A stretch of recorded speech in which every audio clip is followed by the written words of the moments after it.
He built an empire from nothing. Now it was all about to disappear. $500 million was on the line. His lawyers had already given up, but one man in that courtroom hadn't.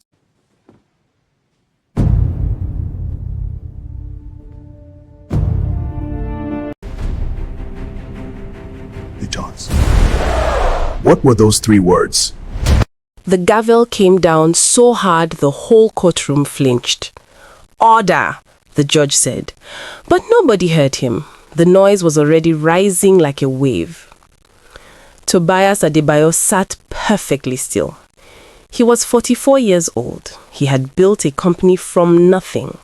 He had shaken hands with presidents, closed deals that made front-page news, and once turned down a $700 million acquisition offer because he believed his company was worth more.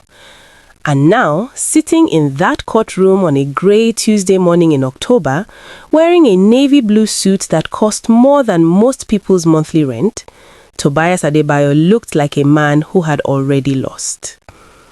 His lead attorney leaned close and whispered something in his ear. Tobias didn't react. He just stared straight ahead, at the wall, at nothing. $500 million was on the line. But it wasn't just the money. It never is. It was his name, his legacy, everything he'd built, from the first broken-down office with no air conditioning, the first employee he'd ever hired with his own savings, the first morning he woke up and thought, maybe, just maybe, this is actually going to work. All of it was about to be erased. And then something strange happened. From the very back of the courtroom, a man stood up. He wasn't a lawyer, he wasn't a witness, he wasn't a journalist or an investor or a colleague. He was Tobias's driver, an older man with a calm face and steady hands, a man named Bashiru Lawal. He walked quietly to the front, past the rows of expensive suits and clicking pens, and he bent down beside Tobias's ear, and he whispered 3 words, just 3 words. What happened next stunned everyone in that courtroom. And what those 3 words were is the kind of story that makes you sit back and reconsider everything you think you know about the people around you. Before we dive deeper into this story, let us know in the comments where you're watching from. We'd love to hear from you. And if you're new here, click on the subscribe button so you never miss any of our upcoming videos. Now, let's go back to the beginning. Tobias Adebayo grew up in a small house in Columbus, Ohio. His mother worked 2 jobs. His father drove trucks across state lines and was sometimes gone for 3 weeks at a time. They weren't poor in the way that breaks people. They were poor in the quiet, dignified way. The kind where you always have enough to eat, but never enough to dream out loud. Tobias dreamed anyway. By the time he was 12, he was selling handmade bookmarks to his classmates. By 16, he'd saved enough to buy a used laptop and was designing logos for local businesses for $20 a piece. He was not the smartest kid in school, he will tell you that himself, but he was the most persistent. He had a quality that's almost impossible to teach: the ability to keep going when everything in your body is telling you to stop. He got into college on a partial scholarship, studied business, worked nights at a grocery store, ate ramen and powdered milk, and never complained once. After graduation, he took a job at a mid-sized tech consulting firm. He was good. Within 3 years, he was managing accounts worth millions. But he kept looking around the room and thinking the same thought every time: I could run this better. So, at 31, he left. He started Adebayo Integrated Solutions from a studio apartment with a folding table and a phone that kept dropping calls. He had 2 clients. He had no staff. He had exactly $11,000 in savings and a business plan he'd written by hand in a spiral notebook. Within 5 years, he had 150 employees. Within 10 years, he had offices in 4 cities, an evaluation that made the local business papers stop and stare. Tobias Adebayo was, by any measure, a success story. And that was exactly the problem. Because success attracts something along with admiration. It attracts envy. And sometimes it attracts something far more dangerous. People who want to take what you've built. Now, about Bashiru. Bashiru had been Tobias's driver for 15 years. He started the job the same year Tobias opened his second office. Back then, Bashiru was 50 years old, quietly spoken, and with a way of moving through the world that made him nearly invisible. He drove carefully, he arrived early, he never asked questions he wasn't supposed to ask. But here's the thing about Bashiru. He watched everything. Not in a suspicious way, not in the way of someone looking for leverage or gossip. He watched the way a man watches when he genuinely believes that the world has more to say than most people are willing to hear. He noticed when Tobias's voice changed on certain calls. He noticed which guests left the building looking satisfied and which ones left looking like they were trying to hide something. He noticed small things, the kind of things that busy, important people don't have time to notice. In 15 years of driving Tobias Adebayo, Bashiru never once said anything about what he observed. He just stored it all away. In those 15 years, Tobias had given Bashiru a raise every single year. He had attended Bashiru's daughter's wedding.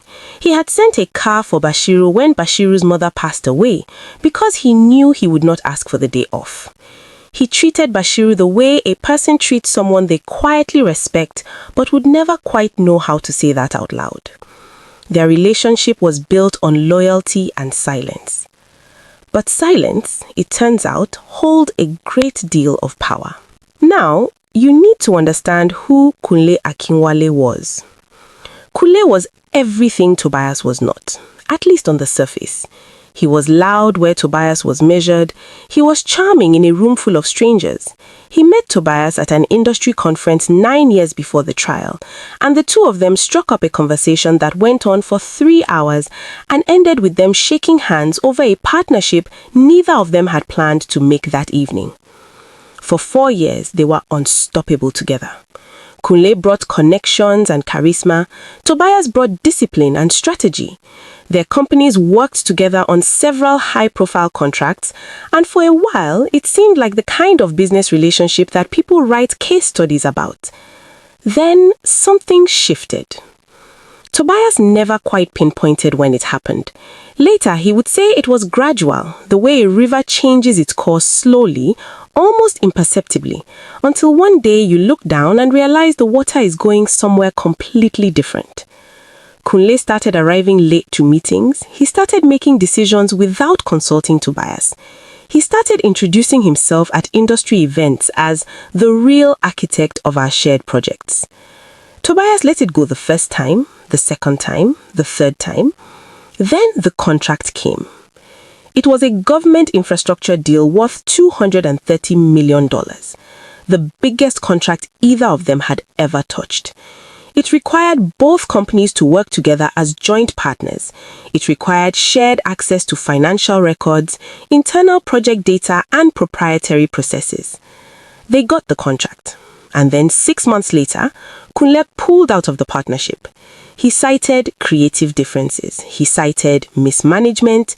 He cited, in a letter sent through lawyers, a list of grievances that Tobias read 3 times and still could not fully understand. Then the lawsuit came. $500 million in damages. The claim that Tobias had committed corporate fraud, that he had manipulated shared financial records to benefit his own company, that he had deliberately misrepresented project costs to funnel money out of their joint venture, that he had stolen intellectual property and used it to secure future contracts behind Kunle's back. The documentation was staggering. There were emails, there were financial reports, there were spreadsheets, there were internal memos with Tobias's name on them, detailing transactions that Tobias swore he had never authorized. There were timestamps, there were signatures that looked exactly like his. His legal team went pale when they first saw it. Tobias, his lead attorney, a sharp woman named Patricia Owens, told him in their first strategy meeting, "Whoever put this together knew what they were doing. This is not a weak case. The jury is going to look at this evidence and believe it. Tobias sat back in his chair and said nothing for a long time. Then he said, "But I didn't do it." Patricia looked at him. "I believe you. Now help me prove it." The problem was that the evidence made belief feel almost irrelevant.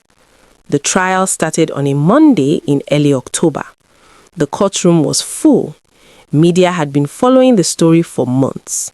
There were cameras outside the building. There were analysts on financial news channels debating whether Adebayo Integrated Solutions would survive even a partial verdict. The stock of every company Tobias had a stake in was already wobbling.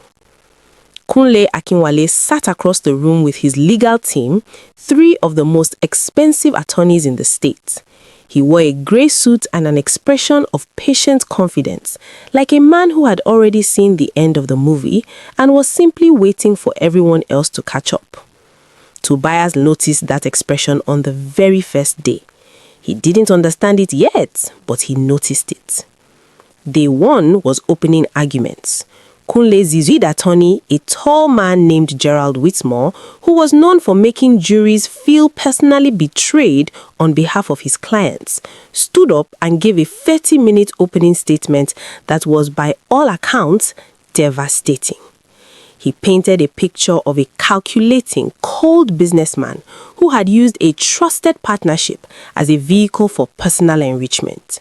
He said the word betrayal 9 times. He was counting on the jury feeling it every single time. Patricia's opening argument was precise and logical. She laid out the timeline, she questioned the chain of custody of the evidence, she asked the jury to remain skeptical.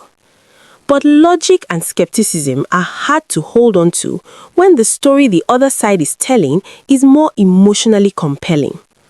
By the end of day 1, Tobias could feel the room shifting. Day 2 brought witnesses, former employees of the joint venture, people Tobias thought he knew, people he had personally mentored in some cases, took the stand and confirmed pieces of the narrative against him. He sat and listened to their testimony and felt something he had not felt since childhood, the specific loneliness of being misunderstood by people you once trusted. By day 4, the financial records were entered into evidence. The timestamps on those records showed a pattern of transactions that, if read at face value, confirmed everything Kunle's side was claiming. The numbers were clean, they were organized, they were the kind of evidence that feels conclusive simply because of how meticulously it has been prepared. Patricia spent 2 full days cross-examining the financial analyst who presented the records. She poked holes where she could, she found inconsistencies in the testimony, but she couldn't explain the documents themselves, not yet. "We need something," she told Tobias during an evening recess, leaning against the wall in a narrow courthouse hallway. "Something concrete, something that changes the narrative entirely. Right now, we're losing on the facts." Tobias rubbed his face with both hands.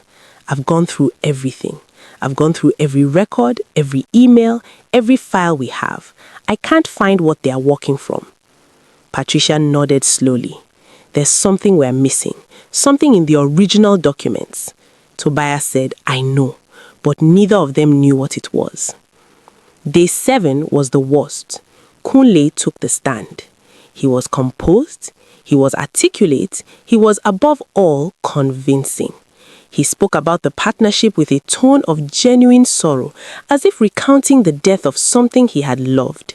He described the moment he discovered the alleged fraud with the measured pain of a man who has rehearsed that discovery enough times that it feels real even to him.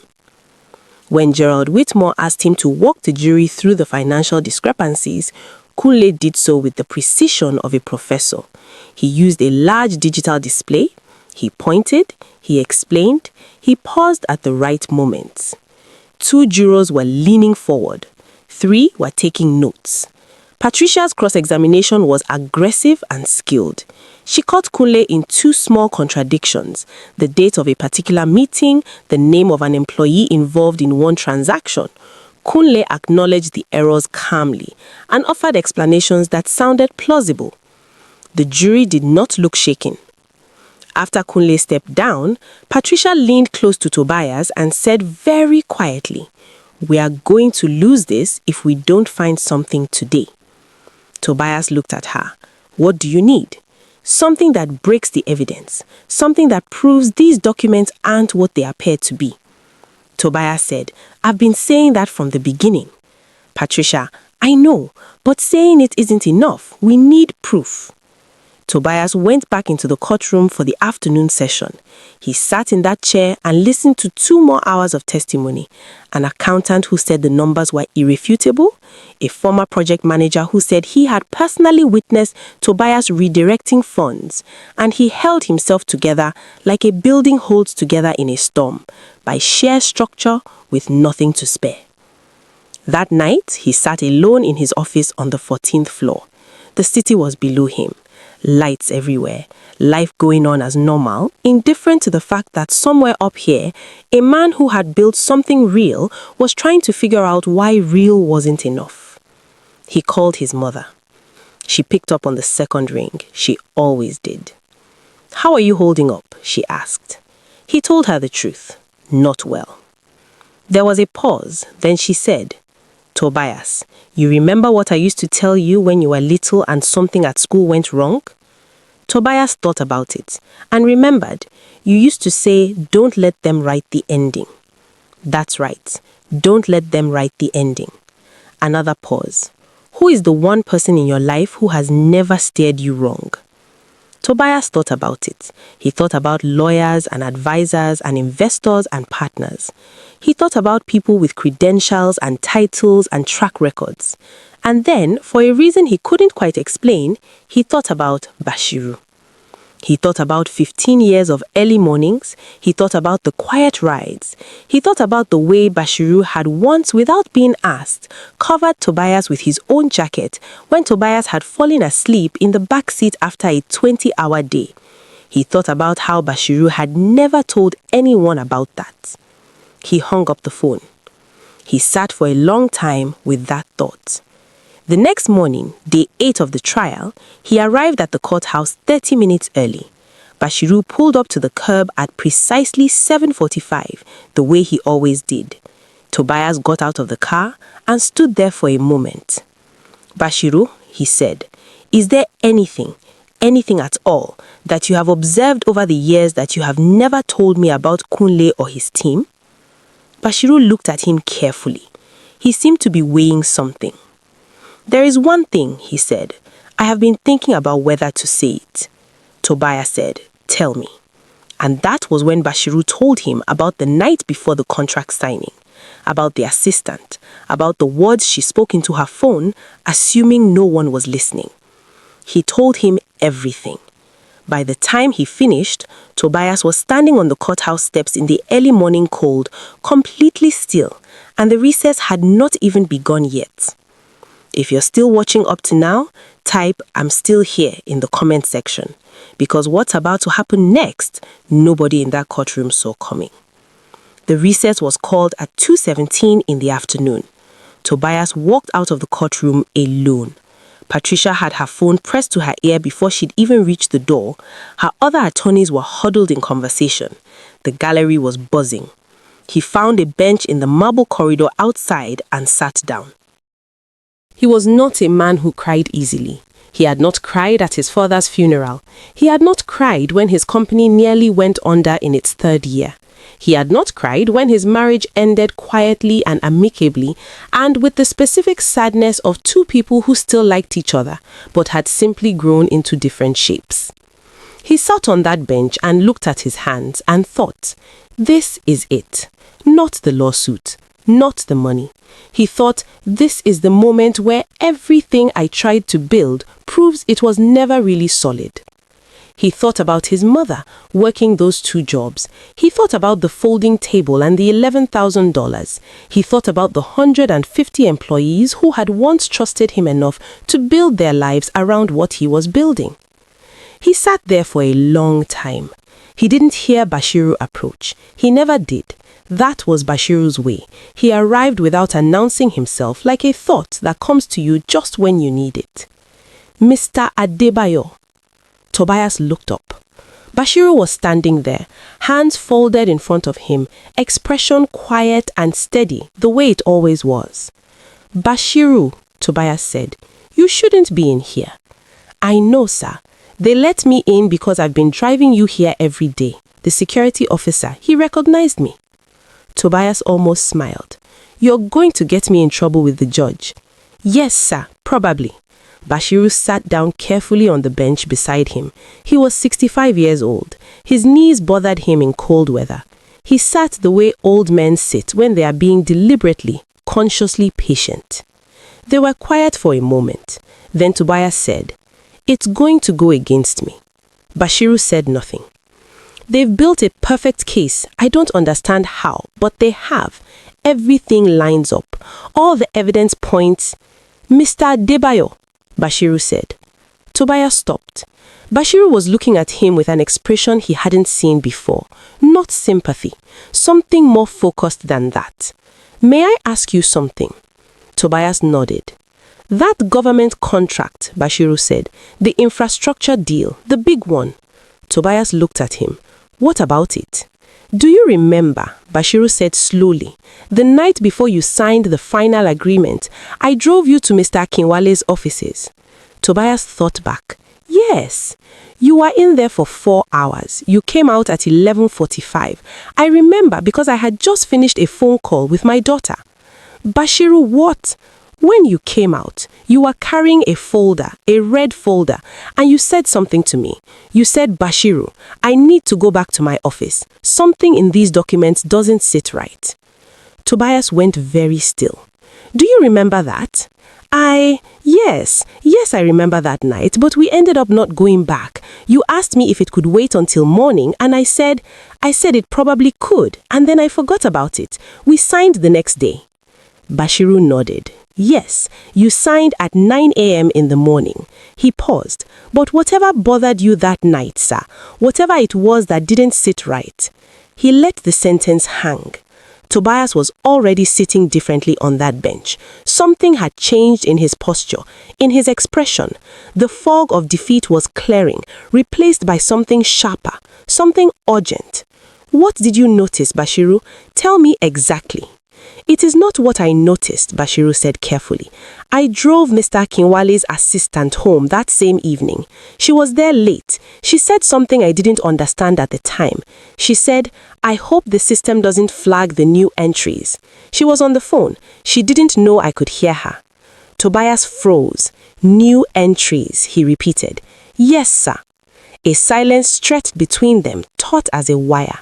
Then Tobias said, the timestamps. And Bashiru leaned forward and whispered the 3 words, quietly in that marble corridor, with the sound of lawyers and journalists and the whole weight of a $500 million case pressing down from the room behind them. Check the timestamps. If this story is gripping you the way it's gripping us, hit that like button right now and share this video with someone who needs to hear it, because the next few minutes are going to change everything. Tobias was on his feet before Bashiru had finished the sentence. He walked fast, almost running back through the corridor doors, through the gallery, and straight to his legal team's table, where Patricia was still on her phone. Patricia, his voice was low and very precise. Hang up. She looked at him. Something in his face made her end the call without another word. The financial records they've entered into evidence, the ones with the timestamps showing the transactions, when were those files last modified? Patricia blinked. The creation dates on the documents, not the creation dates, the last modified timestamps, the metadata. She stared at him. Tobias, what? If someone went into those files and altered them after the fact, added entries, changed figures, the last modified timestamp would be different from the creation date. If the records were genuine, those 2 timestamps should match or be very close together. If someone manipulated them, he didn't finish the sentence. He didn't need to. Patricia's eyes went wide. She turned to her associate, a young man named Derek Chen, who handled all of their digital evidence work. Derek, pull up the metadata on every financial document they've submitted. I need the creation dates, the last modified timestamps, and the file author data. Everything, right now. Derek's fingers moved across his laptop like a man diffusing something. Files opened, metadata windows blinked up, data poured across the screen. And then he stopped. He turned slowly from his laptop and looked at Patricia. Patricia, he said very quietly, talk to me. The main financial report, Exhibit 14, the one Kule's team used to show the fraud pattern, he swallowed. The file was created on March the 3rd, 2 years ago. That's consistent with the timeline of the joint venture. And the last modified date? Derek looked at her. 7 months ago. Silence. 7 months ago, Patricia repeated. 7 months after a lawsuit had already been filed. There's more. Derek was scrolling. Exhibit 16, 17, and 22, all modified within the same 2-week window, 7 months ago.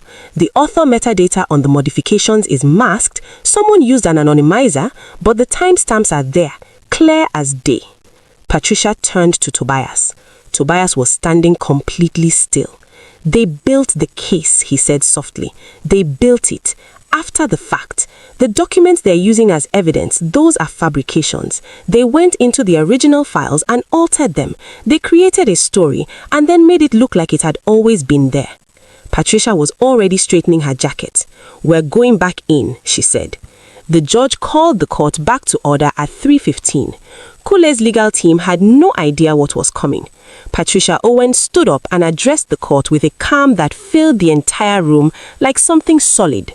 Your Honor, she said, the defense requests permission to recall the financial evidence analyst for additional cross-examination. New information has come to light regarding the authenticity of the digital documents submitted by the plaintiff. Gerald Whitemore was on his feet immediately. Objection, Your Honor. This is clearly... I'll allow it, the judge said, looking at Patricia with careful attention. Proceed. The analyst returned to the stand. Patricia placed the metadata reports before him. She walked him through every timestamp. She asked him slowly and deliberately to explain to the jury what it meant when a financial document showed a creation date 2 years ago and a modification date 7 months ago, 7 months after a lawsuit had already been filed. The analyst tried to offer explanations. Patricia dismantled each one with the next question. By the 4th question, the 2 of the jurors were whispering to each other. By the 10th question, the courtroom was completely, utterly, deeply silent. Patricia stepped back. No further questions, Your Honor. The judge looked at Gerald Whitmore. Whitmore was in a quiet, urgent conversation with his colleagues.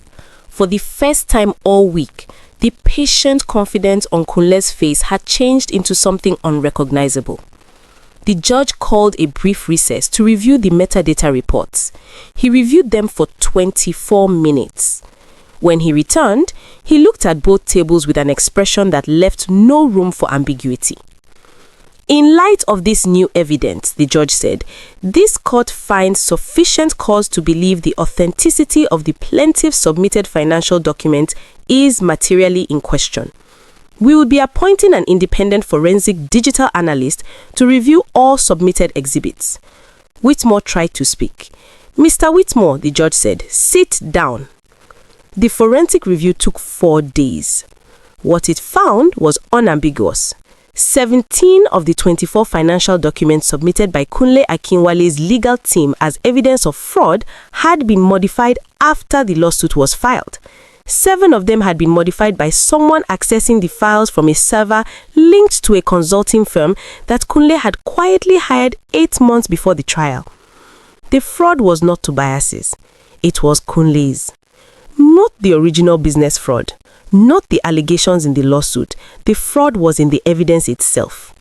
Kunle Akinwale had orchestrated a scheme to fabricate the case against Tobias using altered digital records. He had hired consultants to do the technical work. He had funneled the payments through a third party. He had nearly pulled it off. Nearly. The judge's verdict when it came was swift and absolute. Case dismissed. with prejudice, meaning it could never be brought again. And Kunle Akinwale, the man who had filed a $500 million lawsuit and almost destroyed everything Tobias had spent his life building, was now himself the subject of a criminal investigation for evidence tampering, fraud, and obstruction of justice. The afternoon after the verdict, the hallway outside the courtroom was chaos. Reporters pressed forward, cameras flashed. Patricia was shaking hands and accepting congratulations from colleagues who'd been quietly doubting her chances all week. The legal team was hugging each other. Someone was laughing, the kind of laugh that only comes out when relief is too big to contain. Tobias walked through it all. He shook hands, he thanked people, he said the right things, he kept walking. He walked out through the main doors and down the wide stone steps of the courthouse and out onto the cool October air, and he kept going until he reached the parking lot. Bashiru was standing beside the car. He was holding his keys, hands folded in front of him, face exactly as calm as it always was. Like none of this had touched him, like he had simply been waiting the way he always waited, and now it was time to go. Tobias stopped in front of him. He looked at this man, this 65-year-old man who had been quietly driving him for 15 years, quietly watching, quietly storing things away, and he found that he didn't know what to say. "Bashiru," he started. "I have the car warmed up, sir. I thought you might want to go straight home." Tobias laughed. He couldn't help it. The laugh came out of him like something that had been waiting a long time. "Bashiru," he said, more firmly this time, "you saved my life today." Bashiru looked at him with that quiet, measured expression. "No, sir, I only remembered something." "What do you mean?" "Years ago," Bashiru said, "you were on the phone, a business call, and after you hung up, you sat in the back of the car for a moment and said, almost to yourself, 'Bashiru, the smallest details always hold the biggest truths.'" Tobias went still. Bashiru continued, "You were talking about a contract review, a very small error you had found that turned out to be significant. You said you had almost missed it because you are looking at the big picture." Tobias remembered. Not the specifics. He had said 1,000 things in the back of that car over 15 years. But the feeling of it, yes. The lesson. The specific way certain truths announce themselves only in small, easily overlooked ways. "I remember that," Bashiru said, simply. "When I heard the assistant that night, I filed it away. I did not know what it meant at the time, but I kept it. And today, it seemed like the right moment to bring it out." Tobias looked at him for a long time. "Thank you," he said. Bashiru nodded, once, the way he always did. They got in the car. Neither of them spoke for the first 15 minutes of the drive. It was a comfortable silence, the kind that only exists between people who have built, over many years, an understanding that doesn't require words. Then Tobias said, "I owe you more than I can say." Bashiru kept his eyes on the road. "You don't owe me anything, sir. You gave me this job when I needed it most. You came to my daughter's wedding. You sent a car when my mother passed." A pause. "You treated me like a person. Not everyone does." Tobias sat with that for a moment. "I want to talk to you," Tobias said, "not as my driver, as someone whose opinion I should have been asking for a long time. The way you see things, the way you notice what other people miss." "I'm just a driver, sir," Bashiru said. "That's not true," Tobias said, "and I think both of us know it." Bashiru was quiet for a moment, and then, for the first time in 15 years, he smiled, a real full smile, and he said, "Well, sir, since you are asking." They talked for 2 hours that evening. The car was parked in front of Tobias's building. Neither of them moved to get out.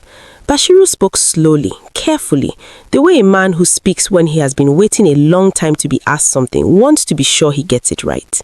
He talked about what he had seen over the years. The business partners who smiled too much, the employees who stopped asking questions, the visitors who came in looking nervous and left looking relieved. He talked about the patterns, the ones that felt wrong before there was any reason to say so. Tobias listened to all of it. He listened the way he should have listened years ago. "Why didn't you ever say anything?" he asked at one point. Bashiru considered the question. "Because you never asked, and it is not my place to offer opinions that were not requested." A pause. "But I always hoped that one day you would ask."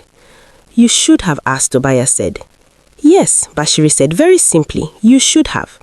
There was no judgment in it, just the plain truth, delivered by a man who never needed to dress things up to make them easier to swallow. Tobias nodded.